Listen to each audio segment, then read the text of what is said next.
हिमाचल प्रदेश राज्य ने प्रतिष्ठित संगठन centre for science and environment द्वारा सर्वश्रेष्ठ राज्य पुरस्कार और जीएसपी गोल्ड पार्टनर पुरस्कार जीता है। Lalit Jain, director environment and technology Himachal Pradesh ने आज इंडिया हैबिटेट सेंटर नई दिल्ली में हिमाचल प्रदेश राज्य की ओर से पुरस्कार और प्रमाण पत्र प्राप्त किया।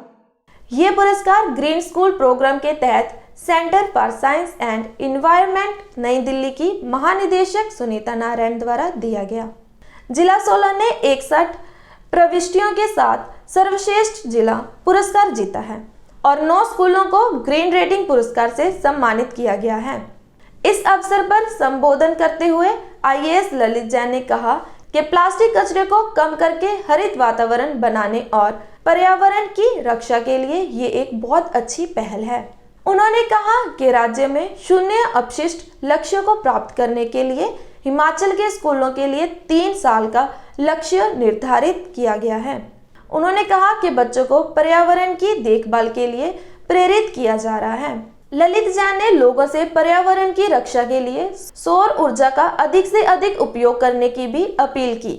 उन्होंने चंबा जिला के एक स्कूल की प्रशंसा की जिसने बिजली बिल को 10,000 रुपए से घटाकर 1,000 रुपए से भी कम करने में कामयाबी हासिल की। आज के समारोह में मौजूद मैडम सुनीता नारायण जी, मैडम जगदीप जी, आप सभी जो स्कूल के दूर दराज के स्कूलों से आए टीचर्स साहिबान, मेरे हिमाचल से आए सहयोगी प्यारे बच्चों, आज इस कार्यक्रम में आकर एहसास हुआ कि किस तरह लाई वह देश के हर कोने के अंदर जा रही और किस तरह से स्कूल के बच्चे बढ़ चढ़कर आगे आ रहे हैं, नई इनोवेटिव चीज़ें कर रहे हैं जिससे उनका स्कूल एक ज़ीरो वेस्ट स्कूल बने, एक ग्रीन स्कूल बने।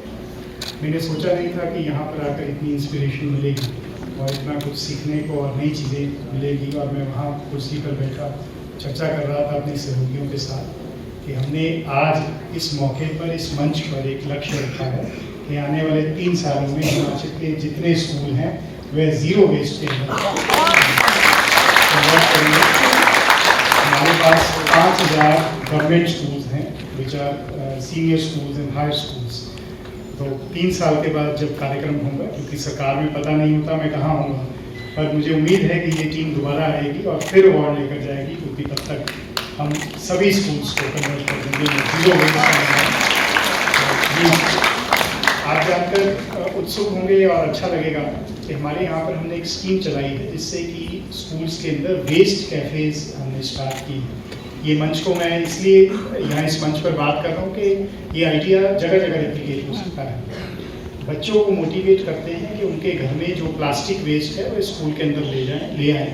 हमारे पास कोई लगभग 3-4 हज़ार इको क्लब्स हैं स्कूल के अंदर। Then it will be known as waste cafe. So whatever plastic waste you get, we measure it and we give you 75 rupees for 1 kg of waste. And this waste we use in the construction of roads. जो सड़कें हैं उसके अंदर bitumen के अंदर हम use करते हैं। हम 40 किलोमीटर सड़कें इस वेस्ट के द्वारा बनाते हैं।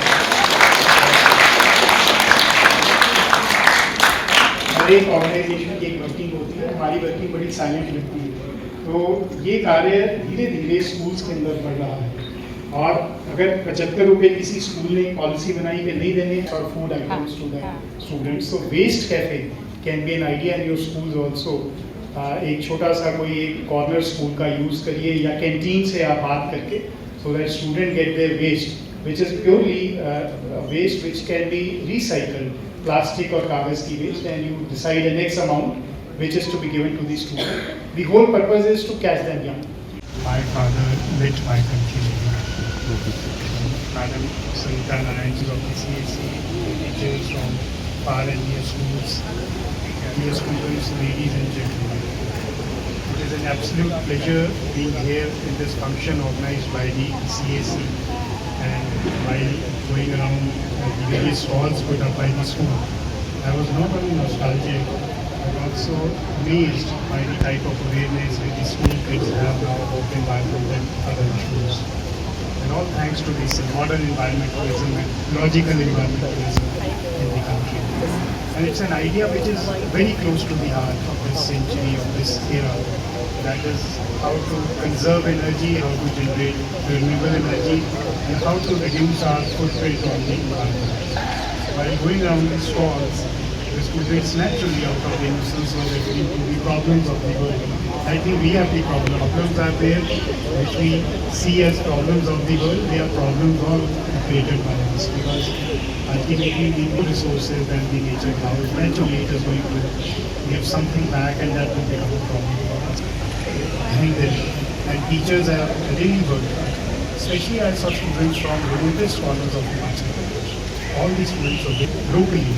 For example, I saw a model of Virat. Virat are the local water mills which are used for floor milling. So it is something which is there in Himachal, and it is an example of how people traditionally, with their traditional knowledge, have been growing, keeping environment in their mind. So likewise, I saw models of smart cities. We talk a lot about smart cities. Our cities which are growing have to be environmentally conscious. They have to have an energy balance, zero carbon footprint, and so on. There are so many technical words which we hear every day. I think it's a big platform for our students to display whatever they have learned in classroom. And to come here, they would be interacting with each other. They would get to know a lot of things from each other. Ultimately, whatever we see, we remember, and we understand more. The importance of education is to give life skills and practical knowledge to students which they can use in their life or in their career. And this function, this fair, this exhibition will come a long way in giving them necessary skills and giving them a lot of awareness about the environment, about what is happening in the world.